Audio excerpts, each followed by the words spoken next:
All right, Jeff. Hey, man, thanks for hanging out with me again. I appreciate it. It's my pleasure. We were just talking. It's been many, many moons, and awesome to reconnect. And I'm happy to be here. Thanks for reaching out. Yeah, I don't have the foggiest idea how long it's been since we talked, but it's been years, not months. That's right. That is affirmative. I think it might be 5 years or so, but I could be off by a year or two. That would be my best guess, is probably 5 year mark. Um, we were talking about working with chiropractors. Like, you're working with chiropractors, I'm working with chiropractors. Um, this is sort of a broad question, but I know that the likelihood of being successful and the likelihood of being an absolute failure in chiropractic are probably similar. It's probably a 50-50 proposition. As you're helping chiropractors, is there like one or two things that you would point out and say, these seem to be the biggest or some of the bigger struggles that chiropractors have right now, like that are potentially the ones that are successful?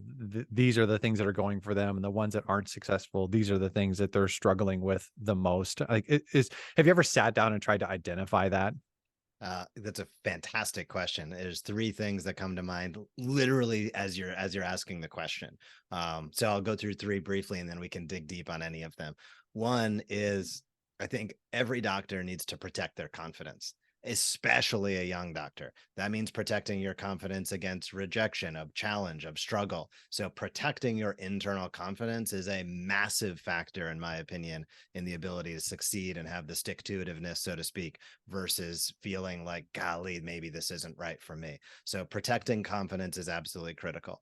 Two that comes to mind is breaking through the obscurity. So every doctor, when they start out and hang a shingle, they are obscure. Nobody knows who they are, what they do, etc. So a absolute factor in success is breaking through obscurity. Your Yeah. network is your net worth, all of those things that we know, but that we might not put into practice in the best way possible. Well, I went to one meeting. Well, I met 10 people. You have to break through obscurity because it is directly proportional. It's like, why are chiropractic practices just, if they last, more successful over time? But not because they're getting better, but because more people know who they are. So Yeah. you Yeah. have to break through obscurity. And then the third component I'm going to say is, that's make or break, in my opinion, is picking. So, being everything to everybody is horrific. So I know us as chiropractors, we're like, everybody has a spine. Like, I can take care of. Yes, you can. That doesn't mean you should. As a matter of fact, it's completely inversely proportional to Yep. your ability to be successful. Greg Rose at Titleist Performance Institute being a fantastic example. Practicing chiropractor, successful. He went to some of his friends. He talks about starting Titleist, and he's like, I think I'm just going to do chiropractic for golfers. And they're like, you can't do that. You're Yeah. crazy. Now Yeah. Greg Rose is one of the most well-known, most successful. Titleist, which is a billion-dollar company, supports him and built a $50 million facility in Southern California that he runs, operates, and gets a very nice salary. It's like, no, it is actually very important. It's the most important thing you can possibly do, is to be hyper focused on who you take care of so that you can attract those people. The irony being, of course, then instead of repelling other people, they'll find ways on why they should come in to see you. But those are the three big things: protect your confidence, break through obscurity, and ensure that you are focused on who you can take care of. So it makes it easy for people to understand how to say yes. I can't tell you how good of an answer that is. Like, I'm not trying to pat you on the back or anything, or like blow smoke up your butt, but I was listening to that going, there's so much there. Like, there's so much in what you just said, because the one thing, like when you say protect your confidence, like the word that comes to mind for me is perseverance. And I tell people all the time, like, I'm good at a lot of different things.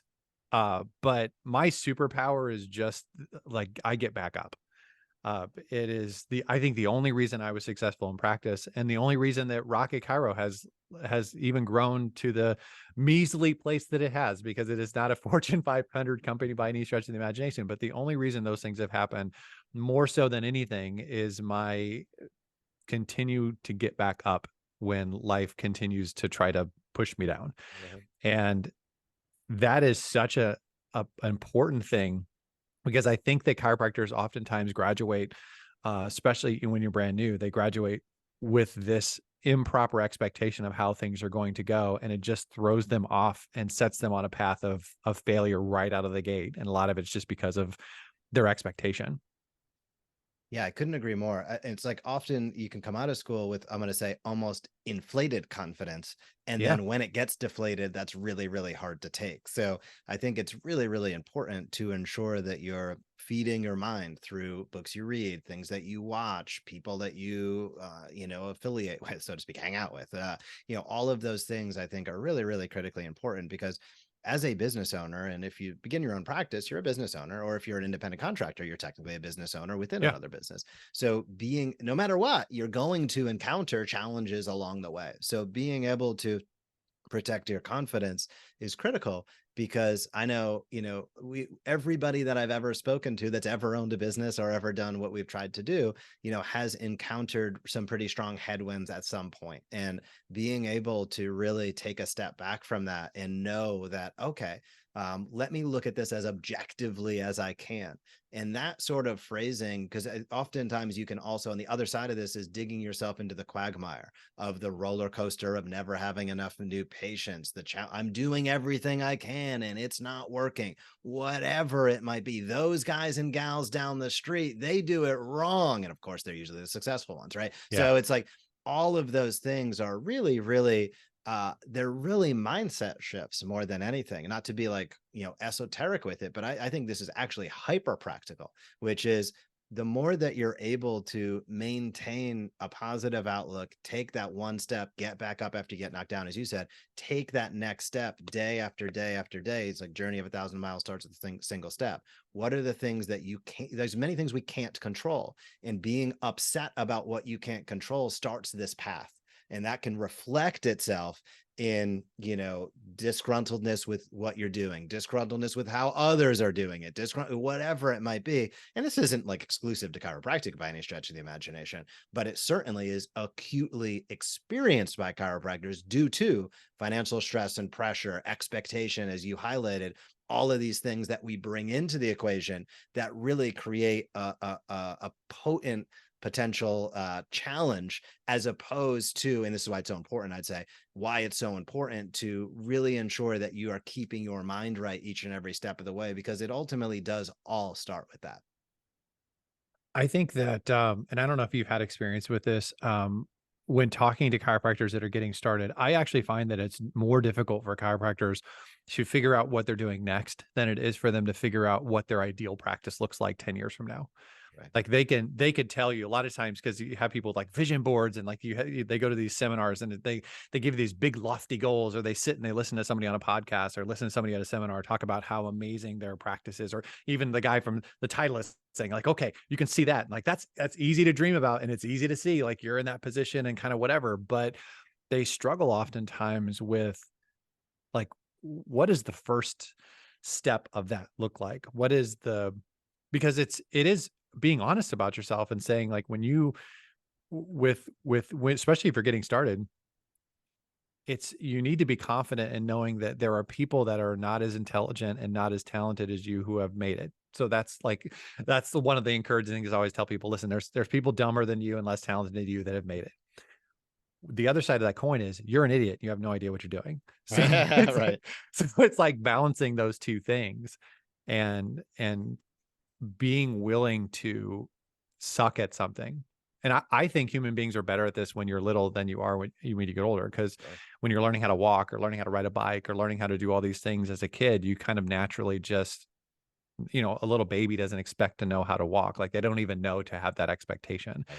But then when you get older, your pride starts to get in the way. Like we don't like failure as much. We don't like trying again. We look around and seeing what other people are doing well, and they have different skills, different other stuff than us. And then we project that on ourselves. Like, why can't I get that result? And you're not that person. I think it's a very difficult thing to deal with. Yeah, I agree. And some of this, I think, starts with, this is something we talk in the staffing and recruiting world about, is really understanding whether or not, as we would say, you're a caregiver or a business builder. Like 80% of chiropractors are caregivers. The way that we Yeah. define that is, if your dream scenario would be, golly, if I could show up to a practice, get paid well, have people face down on the table, ready to go all day Yep. long, I'd be happy as a clam. It's Yep. all this other, the marketing, the running the business, all this stuff.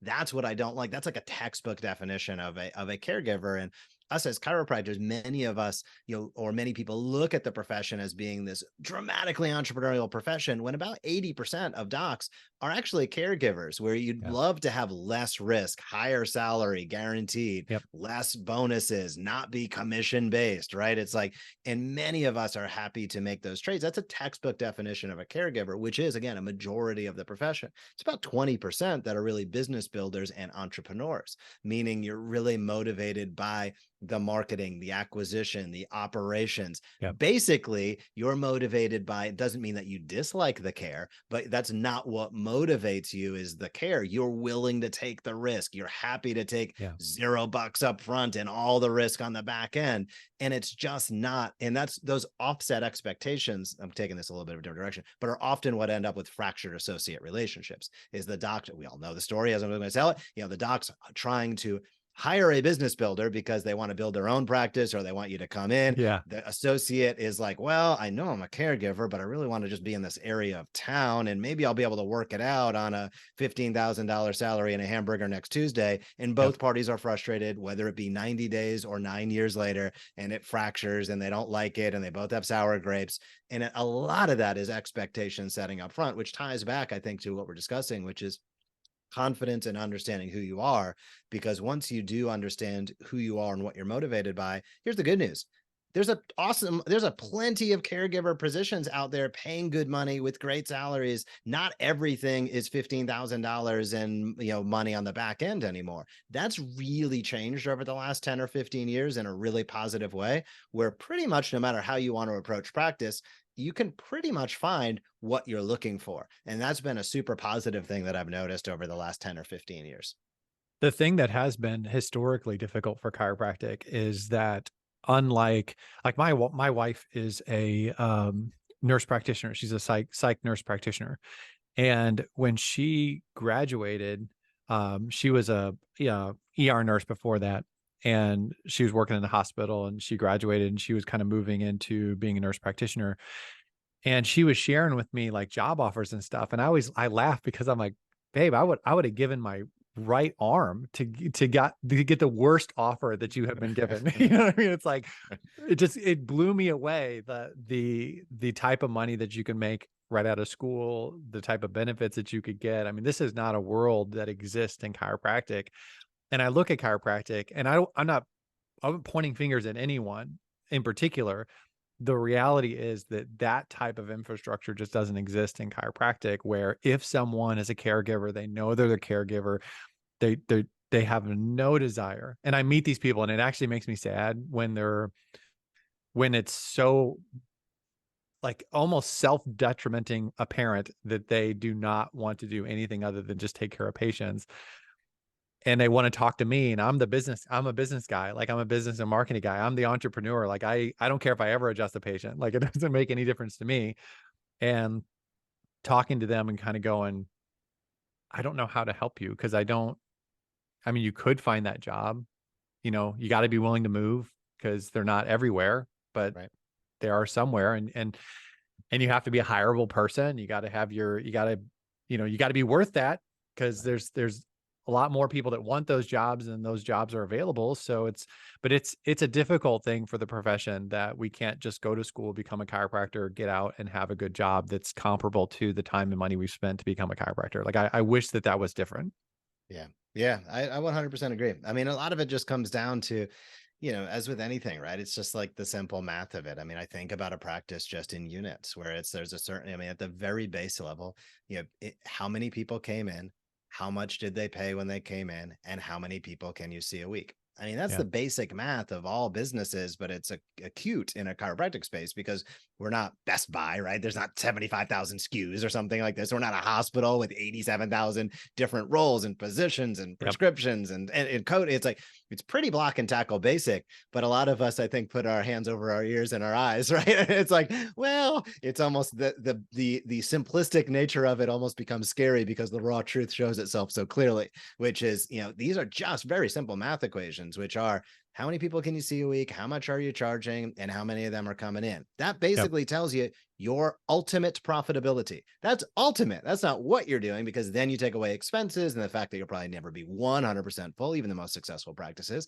So it's like, those are just the basic KPIs that I feel like in many, many practices are sort of often overlooked, or as an associate looking at it, we want to ignore those things. But that's where it's really important to understand that, especially if you're, for instance, interviewing in a practice.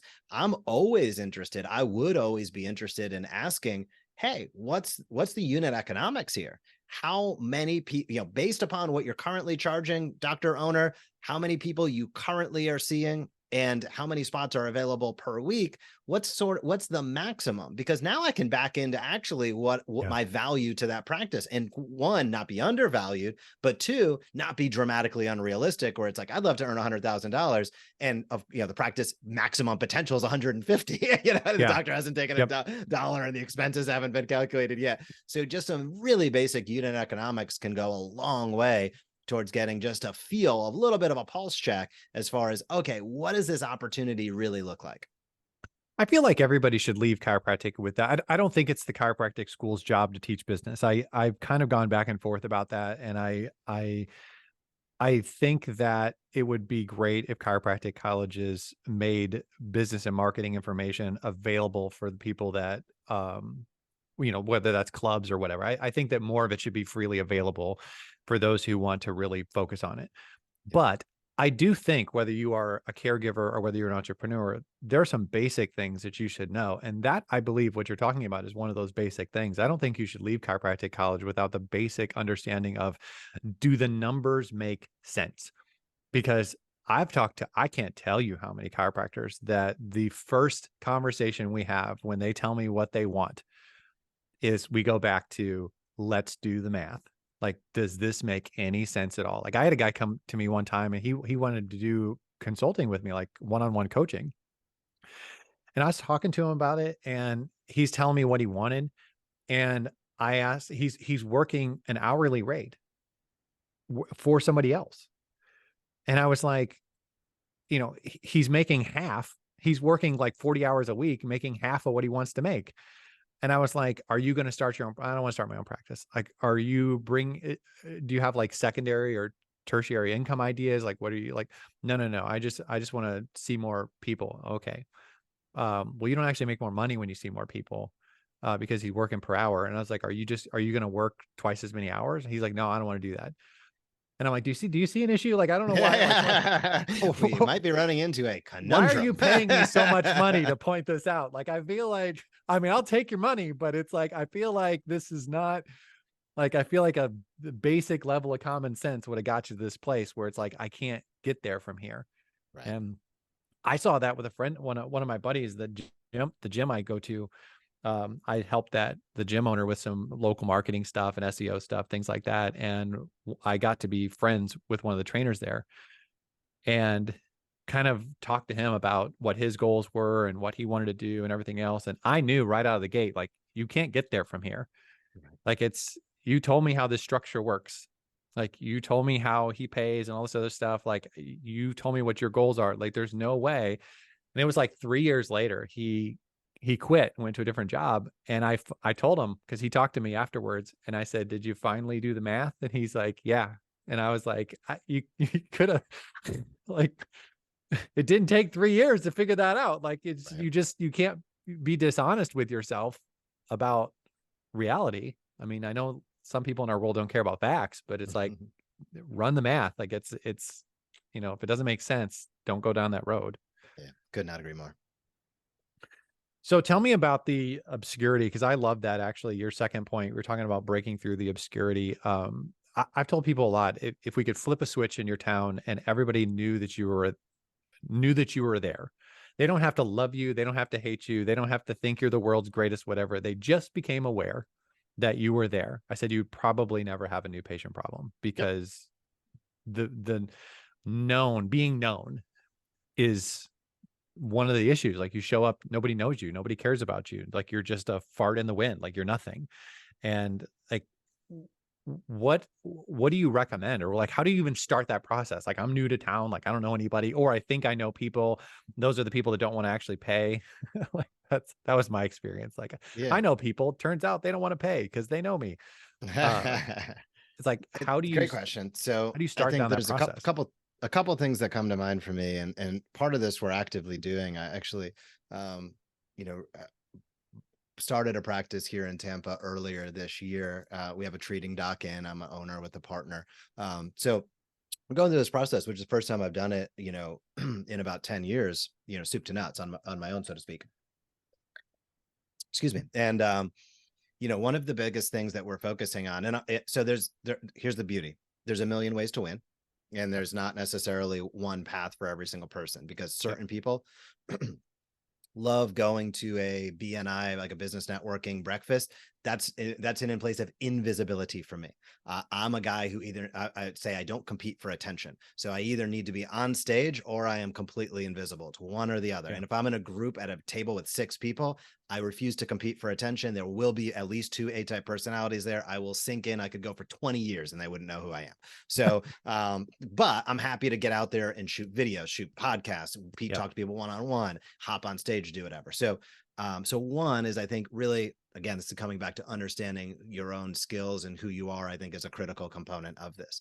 Now, in our practice here in Tampa, I'm not the face of the practice. Our doc in there is. She is more comfortable doing some of those things, like a business networking lunch or breakfast and things like that, chamber of commerce type events. So one is leaning into that.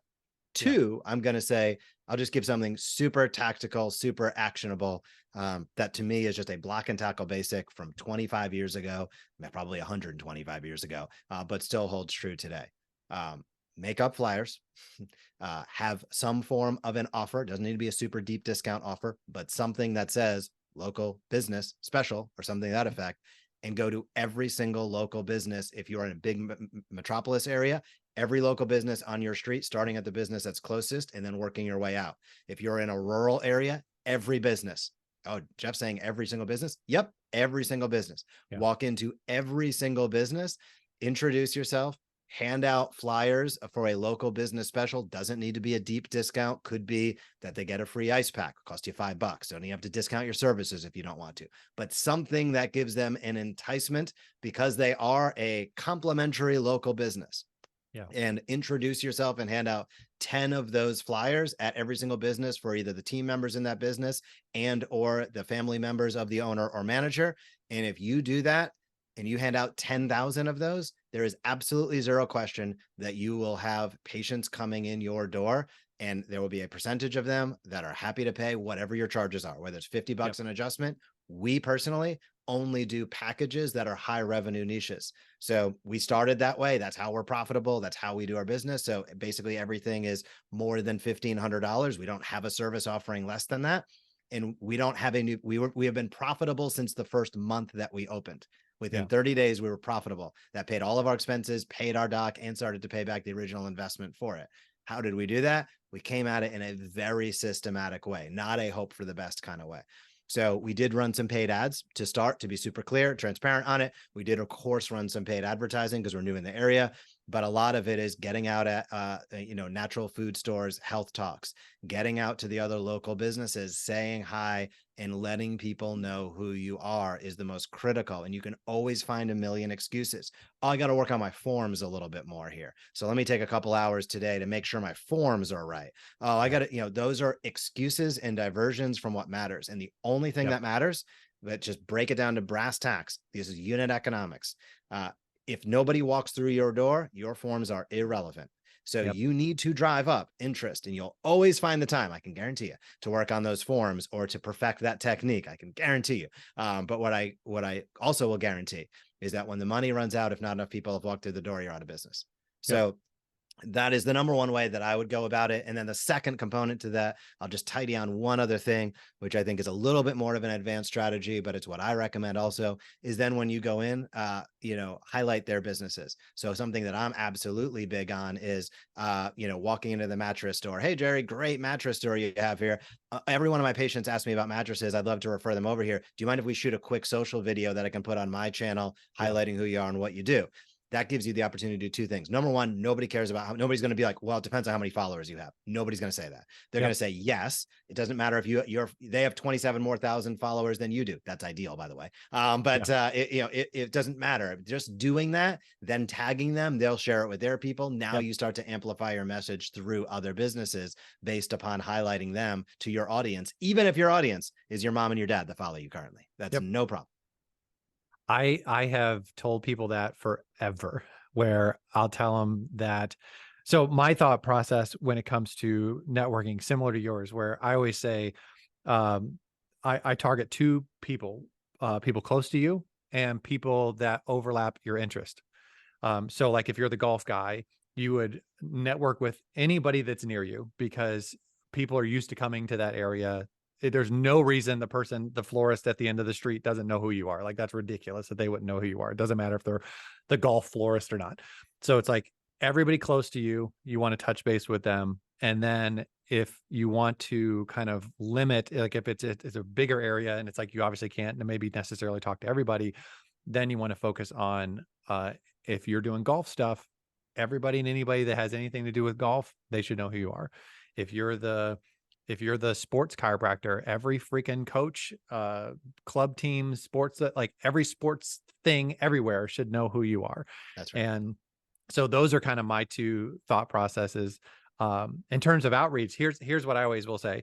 I told my son this the other day when we were talking about, he's 14 and we were talking about, the future, and obviously he's 14, so he doesn't have any idea what he wants to do. But I told him, I said, I'll tell you the same thing I tell my clients, and that is you take your interest, you take your talent, your God-given skill that, the things you're good at, and you take your opportunity, and where all those things overlap, that's where you're going to find a sweet spot.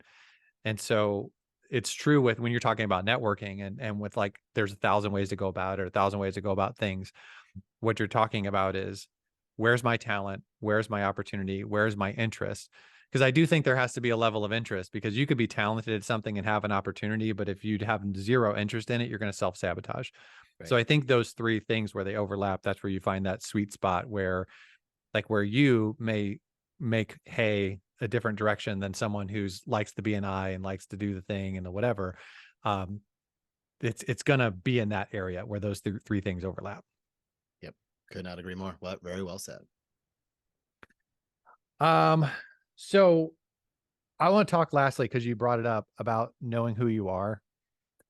I remember I live not too far from Logan, and they had me come in there and talk to them one time. 100% guarantee you it fell on deaf ears. Because they never had me back and no one cared. But the thing I talked to them about was exactly that, like kind of knowing who you are. And I'd asked them, who's your ideal patient? Like, who are you going to take care of? Like, just kind of an open-ended question to everybody that was there. Like, who are you going to take care of when you come out? And nobody had a good answer. They were all terrible answers. It was just anybody with a spine and that sort of thing. It was just terrible answers. And I said, what is a reason someone wouldn't be a patient of yours? And it's like, well, if they don't have a spine, it's like this thing. And I said, well, what if they don't have any money? Like, what if they aren't close enough to your practice to get there? Like there are very practical reasons why someone may not be a good fit. Well, now let's get down to interests and your skills and it's like fishing. If you're trying to catch any and every fish, that's much less effective than knowing exactly what you're going for, because it changes the bait you use, when you go, where you go. I mean, if you want to catch a swordfish, don't go to the creek. It doesn't make any sense. And so how did you get to that point? I guess more of a personal question. It's like, how did you get to the point where you kind of felt comfortable, like knowing who you are? And then how do you recommend that people get to that point? Yeah, it's a really great question, and I think there's a lot of nuance to it, and again, I think there's probably many ways to solve the issue. I mean, coming out of school, when I had my own first practice, it was a small boutique cash-based practice. So Yeah. originally, from the get-go, I was like, I'm not interested in dealing with insurance companies. I philosophically, they don't align with me, and I think it's far more. I don't believe that have very. There are exceptions to this rule, but in general, they're not beneficial to my business goals. I don't Yeah. like racing to the bottom. I want to charge more, not less. I don't want to be subservient to another company. And I don't believe that they offer me more opportunity to see people if my marketing message is actually halfway decent. So for all of those reasons, Is that still how you run your practice? yeah. Oh yeah. We don't take any insurance. Yeah. Cool. Yeah. That's Yeah. awesome. So now there's a time and place for it. And I think there are exceptions to the rule and practices where in certain locations where it may like there are Yeah. exceptions to this rule, 100%. Yeah. but that's never been so from the get-go. That was one decision that I made many, many moons ago when I first graduated within the first year. So, but that practice at the time, Langmaid Chiropractic in Providence, Rhode Island, we lasted about 5 years before I moved back down here to Florida. And but I was like really wide. Like outside of that, it was like kind of like whoever, like we kind of did chiropractic, quote unquote. Real challenging, really difficult to get traction, so I had a little bit of guardrails. In other words, didn't take insurance, was cash, boutique, Yep. kind of high design in a very small space before that was really a thing. So that was what I did then. So I always had that little nugget. The second component, as far as now fast forward to today, opening a second practice many years later, 15 years later or whatever it might be, we refine that even more. So my tenants still have dug deeper as far as cash only and that type of thing. But we also look towards, what are areas, for example, at Movement Health, our practice here in Tampa, Florida. So we focus on people that have chronic pain, and we actually focus on knee, hip, and ankle and shoulder more than we do spine. Hmm. It's a little less competitive, a little less confusing, and a little bit more black and white in terms of Yeah. people are either Sure. getting care and looking at surgery, or they're super frustrated and don't want surgery. Whereas there's a real big gray area with spine related conditions. So Yeah. that's not going to be the case for most people listening most of the time. We are very specialized and very niche. But so I'm not saying people shouldn't address the spine or have that as a leading message by any stretch of the imagination. For us, it's not, because of how we've chosen to implement techniques and modalities and services and packages in our practice. But I would say, kind of tying back around to try to answer the question with a little bit more clarity, would be, it's super clear, and I've experienced this in all of the other businesses throughout time as well. Whether I was working at the Orthopedic Institute, when I was a director at the surgery center, when through my own business as Evidence Based Chiropractor, Smart Chiropractor, all of those things. The specificity matters. People need to know how to choose you. And the easiest example that I've ever found is this. My business partner, Jason, brings this up, and I'll refine it a little bit more than he does. But, it's like you line up 100 chiropractors on a stage and you even have a chiropractor looking at them. Can you tell who they are and what they do? The answer is absolutely no.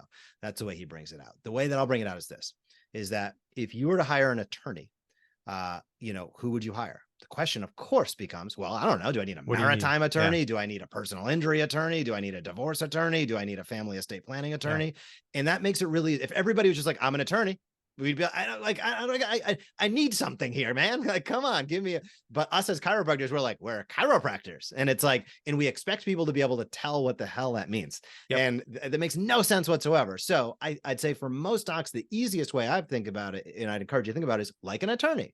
If you're going to hire an attorney, you're looking for them to do something for you, and you're looking for a benefit or a service based upon their focus. Doesn't mean that's the only thing they do. We all walk in and probably have dealt with personal injury attorneys that maybe have some estate planning on the side, or they have an associate attorney who does this contract law. And it's like, you don't have to feel like, well, once I choose one, that's the only thing I can do. It's the only thing I can do my whole entire life. And I can only do that. No, but at least give a clue to your community as far as what you're about. Are you into sports performance? Are you into pain relief? Are you into car accident care? Are you into pediatrics? Are you into geriatrics? We're the place where CrossFit people come. I don't care what it is, but start to define what that looks like. Yep. And the clearer and more direct you define that, here's the beauty of it, and the flip side that you're very, very aware of, and so am I, but I think most docs overlook. That messaging can power your content, because most docs don't 100%. nearly enough content. But once you're like, oh, I'm like the golf doc, now it's like, well, I know what I'm talking about pretty much every day. How to swing better, how to, stay on the link, whatever it might Yep. be for that niche, where it's like these things become so wide in chiropractic. You're like, I don't know, I'm going to talk about 87 things and nobody has any idea how to identify and choose me as their primary person. And then you look down the street and you get frustrated at the guy or gal, that might have a super specific niche that you disagree with, but it's like they made it Yeah. easy for people to choose. That's Yep. you're not trying to influence people to yes yet. You're just trying to influence them to be able to make a decision. Yep. Now, through conversation, through discovery, through report of findings, whatever it might be, now you're working through, do they qualify for whatever that means for you, whether Yep. financially, whether, clinically. And now you're working through whether or not they're going to become a patient. But you have to be able to at least give them a clue on how to select you initially. And the more specific you are, the easier it'll be for you. And also, more importantly, for the people in your community. It's so important to be known for something. I tell docs all the time that it's so much easier to start specific and expand from there than it is to be general and try to narrow it down. Like it's when you're everything to everybody, you're nobody to anybody. It's just, and I'll give you an example here, like a really practical example in my life is that we had gotten another dog. We have a golden doodle and a Bernie doodle. We have fancy mutts. Yeah. And Doodle family. Doodle family. And we were interested in finding a new groomer, and our groomer had ended up moving on and weren't available anymore. We were going to find a new groomer. I just did a search locally for groomers, and I was just overwhelmed. There's just all this stuff everywhere. And then I was like, let's search doodle groomer. And it dropped down to 3. And it was like, okay, now I can work with this. Like now it's like, this makes sense for me. And people do this when looking for help or looking for a chiropractor or whatever, even if they don't even know that they're doing it. Like even if they're just browsing through chiropractors, they may not know that they're looking for a place that helps with their golf game or their with their kid or with whatever. But all of a sudden it's like when they see it, good marketing produces a relief in people when they find it, where they go, oh, thank God I found the right place. Yeah. Like that's what should happen. Bad marketing doesn't do anything. It's just, I guess it repels, but it's a lot of this super generic stuff that chiropractors put out on their websites and their branding and their marketing and all this other stuff. It's trying to appeal to everyone, and it doesn't hit the mark for anyone. Right. And one of the things I tell people all the time is the easiest person in the world to refer to is a realtor. And the reason is because everybody knows when to refer to a realtor. Oh, you're selling your house? I know a realtor. Right. Oh, you're buying a house? I know a realtor. Now, do they do other things? Yeah, maybe, I don't know. But I know for sure when I hear those two things, I can send you to somebody I know. And when I was in practice and I'm involved in the community, the easiest people in the world to refer to were the realtors, right, because I know when to do it. Right. When you give this convoluted explanation of what you do that speaks to no one and is the most generic, stupid thing that you could say, the chiropractic ease that people speak in, it doesn't mean anything. And then when someone comes along and they say, oh, I hurt my shoulder or whatever, they don't think, go see Dr. Jeff because I know he helps that. They don't think anything because the thing you said at the last BNI networking meeting was just stupid and they weren't listening because it didn't make any sense. That's right. And so being clear on what you do, who you help, and clarifying that is so important, because otherwise that obscured, we're kind of back to that obscurity that we talked about. You just stay there. Yep.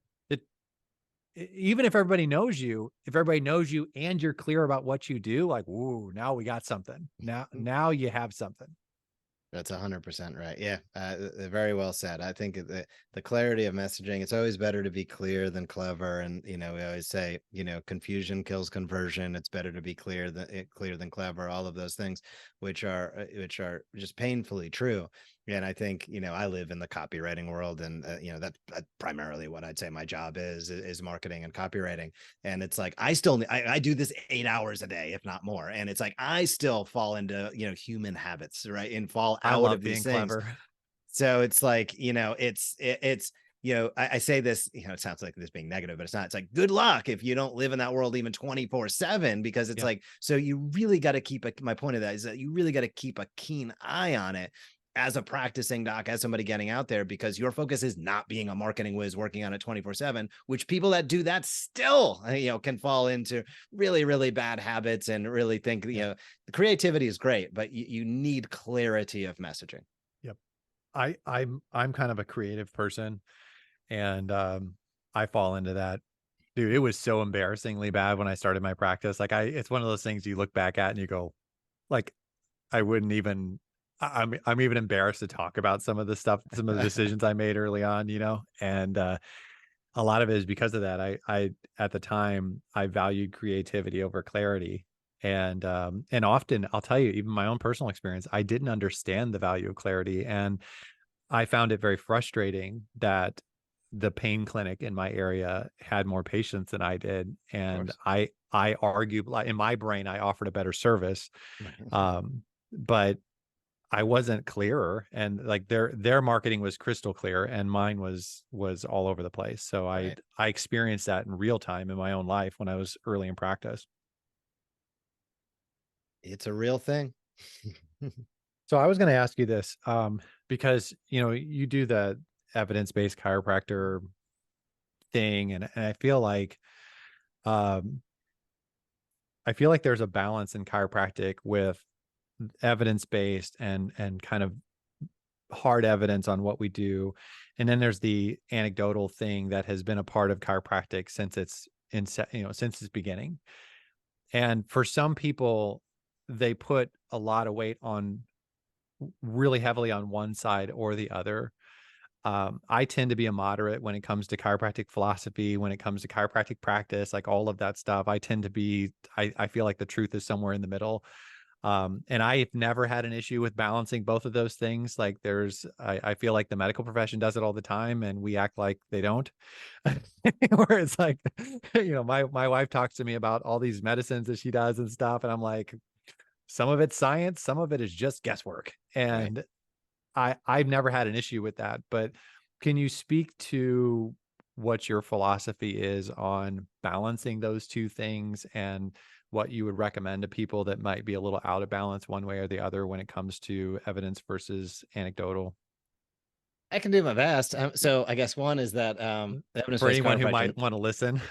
Yeah, it's like, I mean, evidence-based chiropractor name was chosen before it was a thing. So I chose the name in like 2010 before it would be like divide. I don't even remember what the other names were, but it was like chosen out of a hat. It wasn't some sort of like grandiose statement. It wasn't a So side you were picking. no, no, no. It's like, I guess luck or unluck as time goes on. But it was not even in my nomenclature of what everybody would assume that it is today. So Yep. I say that to say, I kind of take that with somewhat of a grain of salt, because it was a name chosen at a time that didn't have the connotation that it has today. Yeah. So but I've always viewed myself also like very much down the middle. Now I'll answer this question in two ways. One is personally, and then two is extrapolating it to the practicing doc. So for me, how do I maintain my integrity when the name might sound like I'm about one thing, and what is this guy about, kind of thing. And the way that I answer the question to that, which is a kind of a derivative of your question, would be, my story remains the same no matter where I speak at the most vitalistic places, the most mechanistic places. How do I do that? Because everybody knows what the story is going to be, which is my story, which Yeah. is, I don't tell a different story depending upon a different crowd. Like my platform, my story, it evolves, but it's the same. I know my areas of expertise. That's what I talk about, and that's what I deliver. Yeah. And it's agnostic to how a person approaches their practice, because a lot of it traces back to fundamental business and marketing principles. Yep. Now, if we want to talk about how a doc, especially a younger doc, a newer doc, or an experienced doc, maybe balances these things out, in their own practice or in their own head. Here's the beautiful part, in my opinion. This is a life of choose your own adventure. And everything that we know today was not known at some point. So everybody's always doing their best to figure things out. Sometimes it is a false figuring out. Sometimes that's actually the fundamentals of the scientific method Sure. is to put out a 100%. hypothesis and either prove or disprove it. Failing forward.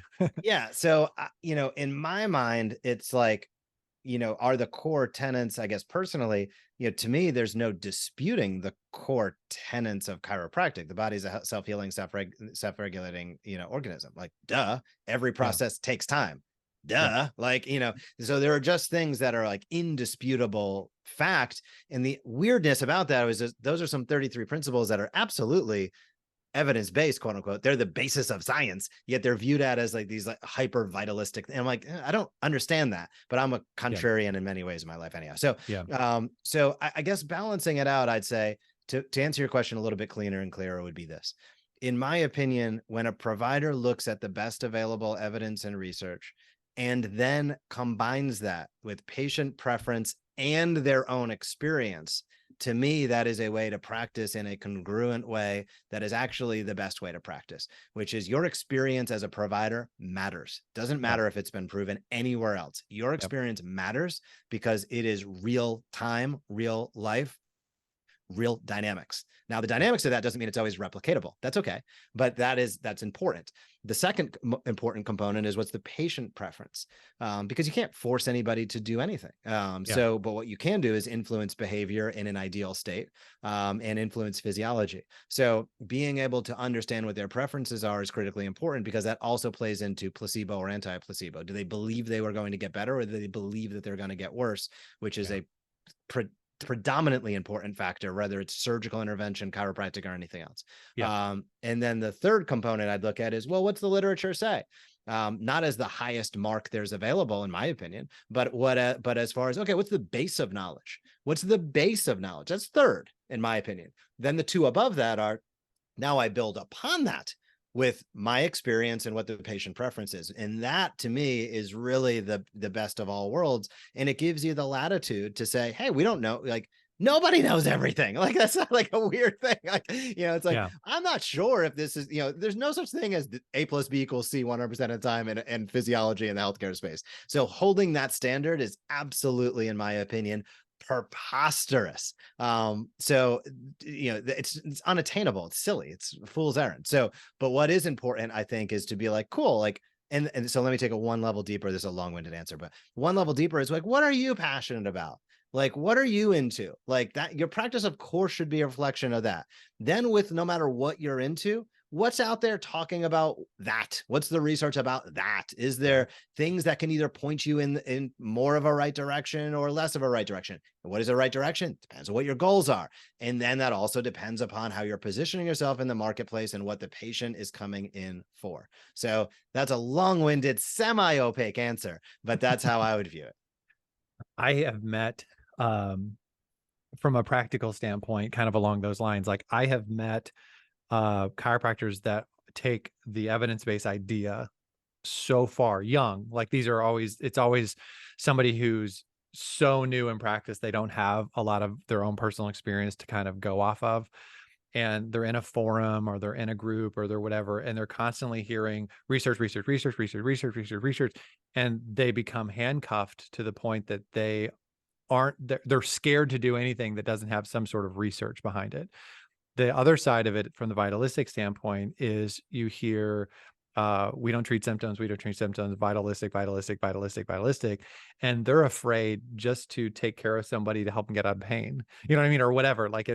And both of those situations, it's usually a very young doc, and I usually am the one just trying to give them permission to, like, it's okay for it not to be perfectly black and white. Like, it just isn't, because that's not the way that the body works. That's not the way that practice goes. That's not the way that human being management goes with dealing with people. And so, if someone is listening to this and you're feeling it's weighty, like, because that's always what it is. When I talk to somebody like that, they're feeling very weighted down with this philosophy. It's like, just take a breath, let it go a little bit. A little flexibility in your point of view is probably going to be healthy. I couldn't agree more. And one thing I'll just add on to the back end of that, and I don't know where this ranks, quote unquote, but I'm 400 something episodes in on a podcast that's devoted to research, each week, and a Yeah. majority of the podcasts are around that, not all of them. I probably look at 3 to 4 studies each week and choose which one I want to talk about. So I'm like 1,500 papers deep or something. I don't know if there's a chiropractor that's read as much research as I have. Like, Yeah. it's brutal. It sucks. I wouldn't recommend it. It's so hard. It's just like, oh gosh, it's like anti-consumer speak. It's like, I it's like would not lawyers trade places with in a you for company, the nothing. anti-sales department. Yeah. It's like, you look at the research papers, you're like, can you make this any more ridiculously difficult to understand? And Yeah. as generally speaking, here's the spoiler. A great research paper actually just stimulates 10 more questions. There's no such thing as an answer. So, because why? For about a million different reasons, which could be a whole nother hour, but it's like, the goal, a great research paper stimulates more questions. So there is no such thing as, like, in my opinion, of like the research says. Now, are there trends? Are there best recommendations? Are there Yeah. understandings at a basic level? Yeah, sure. And should we be aware of those? Yes, sure. But is there, it's like the tip of the iceberg. The irony of an iceberg poster being brought up right now. But it's like the amount that we don't know is Yeah. so. And here's the beauty. Here's the interesting part. The more research that's produced, the more questions are asked. So inherently, the amount that we don't know compounds with what we know. So if you limit yourself only to what we know, which, by the way, know can change and has almost in Yeah. every way Yeah. throughout Sure. every vein of research ever, which means that it's always evolving. But actually, these things, the amount that we don't know, again, compounds in direct proportion to the amount that we do know. And what we know Yeah. always is evolving and changing, starts to become how silly it is if the only thing that you want to base your care and treatment on. Now, that doesn't mean that you go the other direction and throw it all out. And there are some approaches to chiropractic and techniques that, quite frankly, I'm not a big fan of. I don't get, but I'm not out there screaming from the rooftops that it's a hogwash. It's like, that's not my time. That's not my place. But the most important thing is you can control what you can control, which is how you approach what you do. And number one, people need to be able to choose, coming full circle on this one. Number one, people need to be able to clearly understand how to choose you. Number two is you need to leave the latitude for further exploration, because I can guarantee you, even if you are a hardcore evidence-based doctor, the researchers are doing that for themselves. They're Yeah. leaving themselves the latitude for exploration. And the third component is the unknown is compoundingly exponentially greater than the known. And that's a really important thing. That's scary if we're trying to do an A plus B equals C type outcome. That's not reassuring, but it should be reassuring, because that shows how dynamic we are as human beings. And it shows how many different ways you can influence somebody to get a good benefit. And what's a good benefit? Quite frankly, that's whatever they came in for, because that's what they're going to judge as a good benefit, not what you believe is. If Jeff Langmaid could have a magic wand and wave it over research over the next 5 years, and you could pick, like, this is something I would love to see researched in relating to chiropractic, like what is something that's not researched as much as you would like to see, or something that's not researched at all that you would just be like, that would be kind of cool, I'd actually really like to see that. Oh, that's a really good question. I've never been asked that before. So, there's a couple of things that come to mind immediately. One, and this is not like my cup of tea, but I think that the research on pediatric care is certainly not as robust as many other patient populations. Yeah. So that's interesting. That would be an interesting area to dive deeper. There's a ton of case studies and things like that, but there's not a lot of what I'll call, you see it dismissed in a lot of research, that there's not a lot of research because it's a lot of case studies, et cetera. So pediatrics would be really interesting. The other component that I think is more interesting to me personally is around, there was a really interesting study like a year or two ago that was around biochemical markers in the brain changes after receiving an adjustment. That's really interesting because it ties Yeah. into cortical drive changes, AKA temporary strength increases, things like that. So, I'm a little played out. I'm really, really thankful and respectful to those who have done the work and continue to do the work on low back and neck and things like that. Yep. But I would be really motivated and interested to see people dive way deeper in terms of how what we do influences the brain and how what we do influences the body in parts and holistically, because that's a really interesting, it's really complex, it's really challenging, it's really hard to get double blinded, it's really hard to compare A plus B equals C, it's really difficult to do.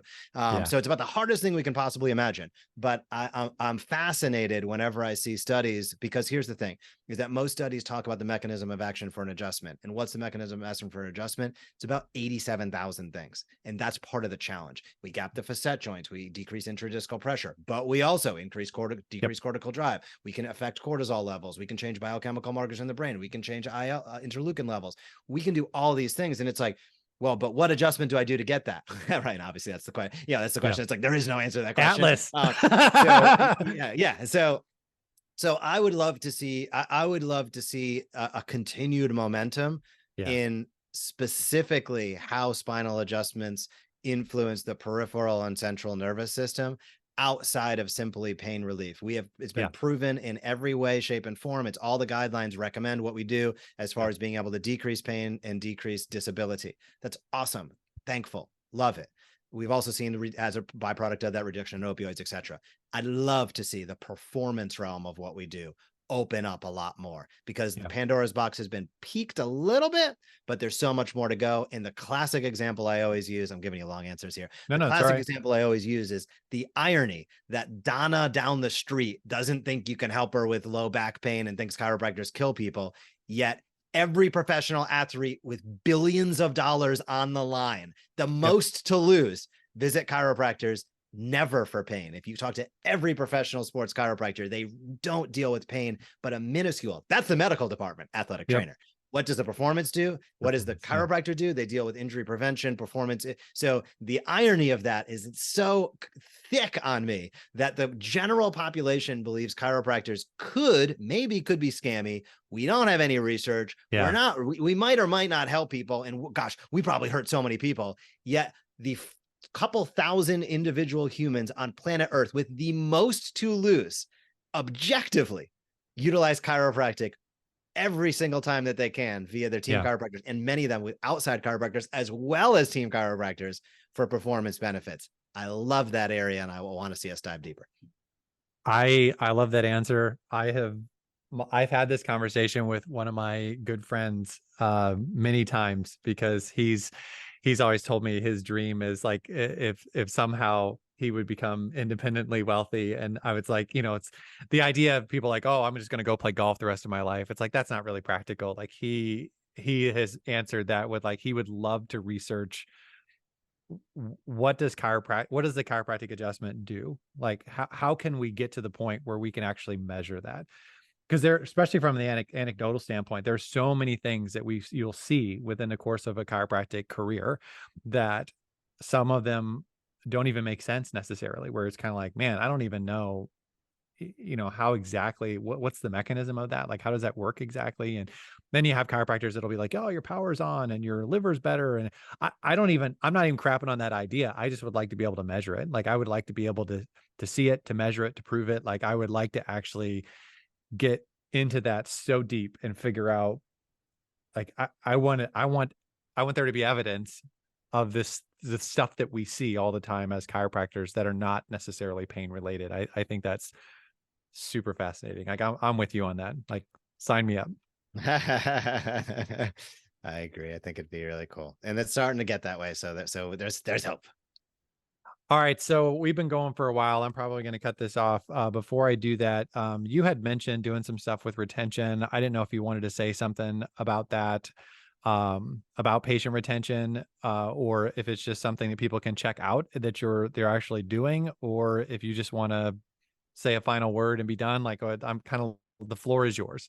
Yeah, I'll just give a quick plug. So for any docs out there looking to build better patient reactivation and retention systems, if you head over to the smartchiropractor.com, you'll find a variety of tools and assets. Yes, we have a done for you program, but if you check out the blog over there, we literally produced I have literally produced hundreds of articles around marketing tips, strategies, tactics. Some are super specific, some are high level. I'd be surprised if you are in a stuck point, if you'd head over there. We built it to be the best resource, quite frankly, in terms of blog posts and articles in and around marketing.